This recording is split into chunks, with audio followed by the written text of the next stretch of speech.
مين فينا ما بيحبش يضحك، او مين فينا مش عايز يعني يكون مبسوط او مش عايز يكون فرحان بمعنى صح؟ عشان كده ده يكون موضوع حلقتنا النهارده. انا احمد شريف من بدور الكلام، ويلا بينا. الضحك هو ردة فعل لازم تعملها في يومك الطبيعي. ليه؟ لان ده حاجة اساسية في يومك، وده كمان بيساعد ان انت ما تكونش مجهد او ما تكونش عندك توتر، وده كمان بيخليك تتفاعل مع الناس، مش تفاعل كبير قوي يعني، بس يكون معاك تفاعل. وده بسبب ان انت بيكون في ان انت تقدر تعمل صداقات بسبب الضحك او بسبب الهزار.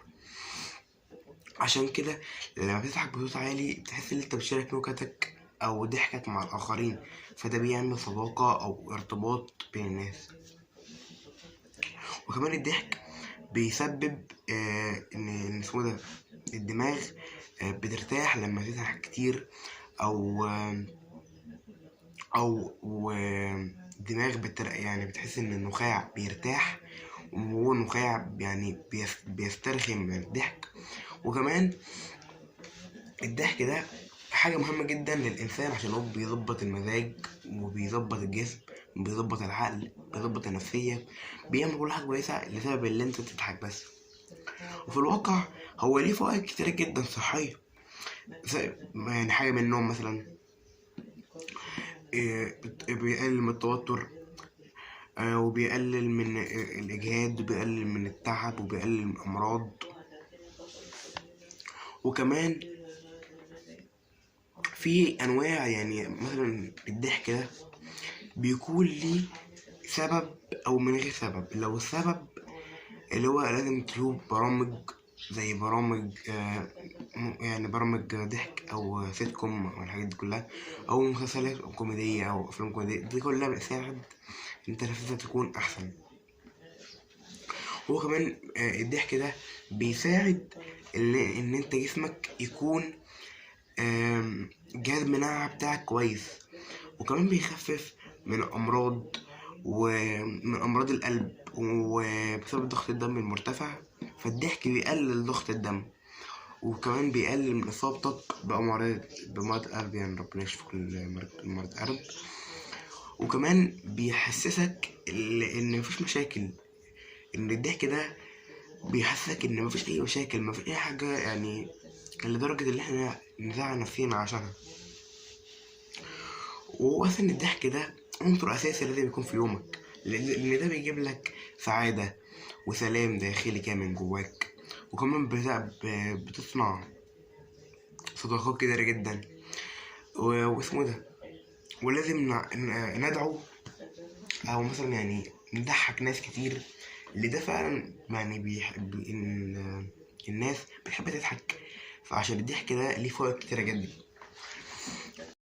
ولو عايز كل حاجة بالتعليم أو بالكتاب مثلا، ففي قبل كده دكتور أمريكي قال إن الضحك ده زي الدواء، بيشفي كل حاجة عندك. لما انت تكون بتضحك فده بيشفيك من داخليا.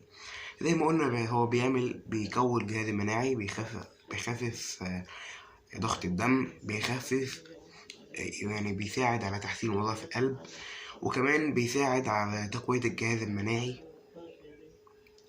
وكمان بيحسن الأوعية الدموية، وحتى يعني بيقلل الكوليسترول في الجسم، عشان الكوليسترول ده برضه يعني ليه إصابات كتيرة في الجسم، وليه يعني أمراض كتيرة. فهو برضه الضحك ده بيخفف الكوليسترول في الجسم. وبرضه يعني الدكتور ده لما قال إن الضحك دواء، هو فعلا قاله عشان كان فيه آثار كتيرة جدا إيجابية الضحك.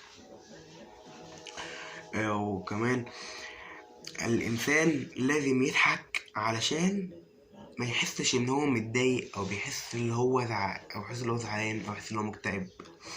وكمان الضحك ليه حدود، يعني ما ينفعش ان انا لما اكون بضحك اتعدى حدود الضحك مع صحابي او مع حد انا اعرفه.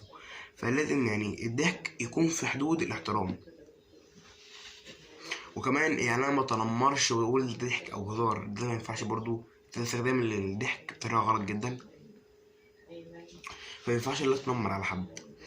وكمان ما ينفعش اسيء لحد عن طريق ان هو ضحك او اهينه، ده مش ضحك خالص، وده حاجة عند ربنا وحشة جدا اسمها نميمة، قصدي اسمها تنمر، أنا آسف. بس فده حاجة، الضحك ده حاجة زي وسيلة اللي انت تتبسط او تحس ان انت دماغك ترتاح، او تحس ان انت مخك ممكن يرتاح شوية.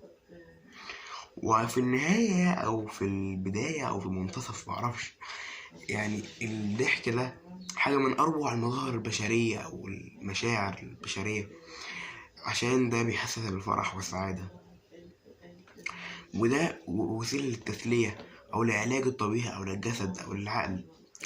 لكن لازم الواحد يضحك في حياته اليومية عادي جدا، علشان ده الضحك ده حاجة أساسية في يومك.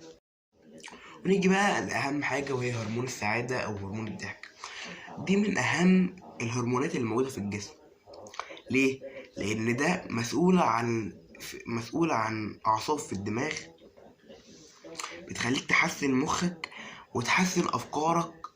ده برضو بيساعد على تقوية الجهاز المناعي والجهد والتوتر في الجسم. ده برضو بالإضافة لهرمون الضحك العلاج الطبيعي، مثلا بسبب انخفاض الألم في الجسم أو تقليل الضغط النفسي، اللي انت تكون نفسيتك تعبانة فتضحك كتير، ده برضو بيساعد. ومثلا ان انت تكون برضو تحسين زي ما قلت في الأول، تحسين العلاقات الاجتماعية. فده حاجة مهمة جدا لازم نعملها، اللي هي الضحك. ولازم برضو الإنسان لازم يستفيد من الفوائد بتاعت هرمون الضحك يعني. ولازم الضحك ده هو اصلا فيه فوائد كتيرة جدا، زي اللي هو بيظبط العقل وبيظبط الجسد وبيظبط المخ. انا حاسس اني اتكلمت كتير، فلو عجبك الفيديو دوس لايك، يعني نكتفي بهذا القدر.